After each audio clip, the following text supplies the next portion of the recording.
Hi friends, मेरा नाम है सीएमए विनव अग्रवाल और आज हम बात करते हैं डबल टैक्सेशन रिलीफ की। आज का जो ज़माना है वो है ग्लोबलाइजेशन का ज़माना। इसमें क्या होता है, क्रॉस बॉर्डर ट्रांजेक्शन्स होते हैं। तो अगर कोई भी पर्सन बाहर इन्वेस्टमेंट करना चाहता है या फिर अपना ट्रेड कैरी ऑन करना चाहता है, तो उसके लिए सबसे बड़ी चुनौती होती है बाहर के टैक्स रिजाइम को समझने की।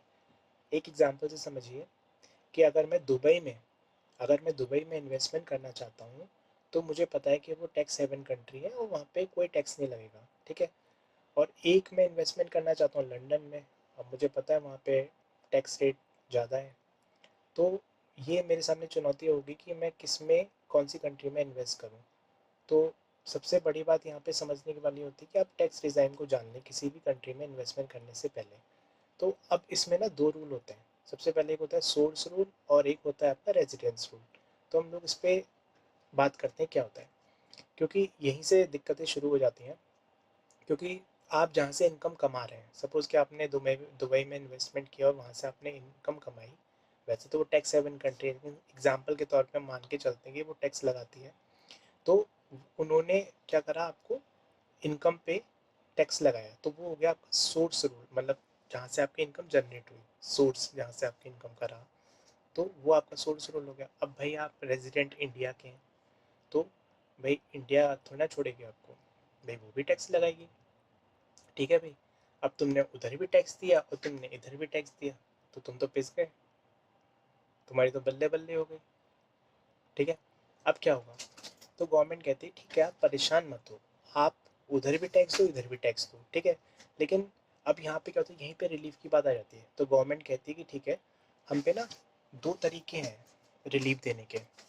एक होता है आपका बायलेटरल रिलीफ, एक होता है आपका यूनिलेटरल रिलीफ। हम एक मोटे मोटे तौर पर समझते हैं बायलेटरल रिलीफ क्या होता है। बायलेटरल रिलीफ वो रिलीफ होती है जहाँ पे DTAA दोनों कंट्री के बीच में एंटर्ड हुआ होता है, ठीक है। तो ये हो गया बायलेटरल। यूनिलेटरल में होता है कि जहाँ पे DTAA एंटर नहीं हुआ था। DTAA मतलब डबल टैक्सेशन अवॉइडेंस एग्रीमेंट, जिससे कि आपका जो आपका डबल टैक्स है वो आपको लगे ना, मतलब किसी भी आप एक कंट्री में टैक्स दें। मैं समझाता हूँ क्या होता है इसके अंदर। तो गवर्नमेंट कहती है ठीक है, आप एक काम करिए, अगर सपोज हम ये मान के चलते कि अगर दुबई और इंडिया के बीच में DTAA है, तो उस केस में क्या होगा, उस केस में ये होगा कि आप पे दो मेथड आ जाते हैं फिर। एक होता है आपका एग्जेम्पशन मेथड, एक होता है टैक्स क्रेडिट मेथड। एग्जेम्पशन में क्या होता है भाई, कोई भी एक कंट्री आपकी इनकम इनकम पे टैक्स नहीं लगाएगी, एग्जाम कर देगी, ठीक है, कोई एक ही कंट्री चार्ज करेगी। ये होता है एग्जेम्पशन मेथड।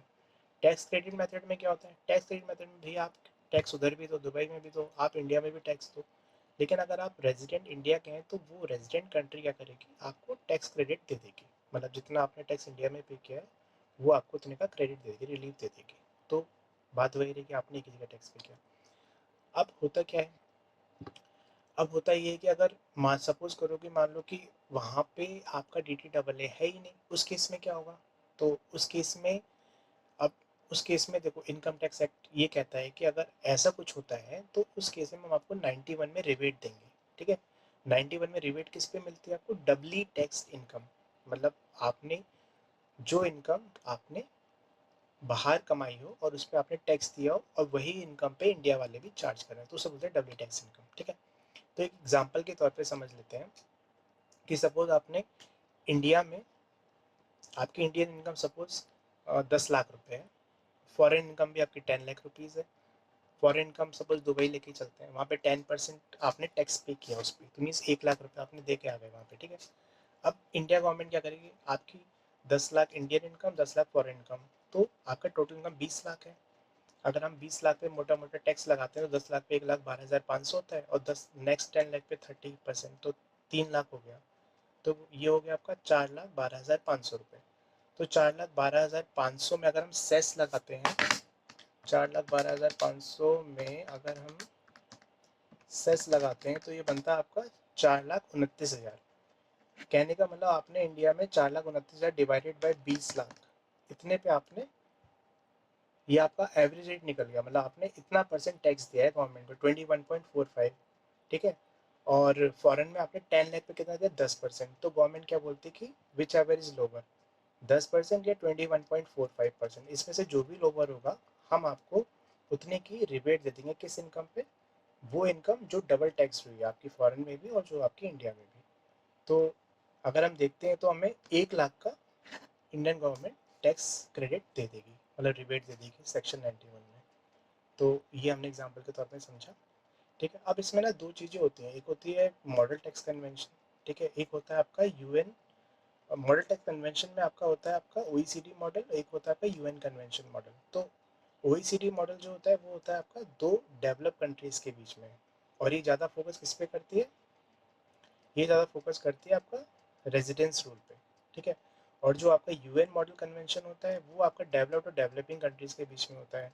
वो ज़्यादा सोर्स रूल पे कंसंट्रेट करती है कि भाई इनकम जहाँ पे जनरेट होगी हम वहाँ पे टैक्स करेंगे।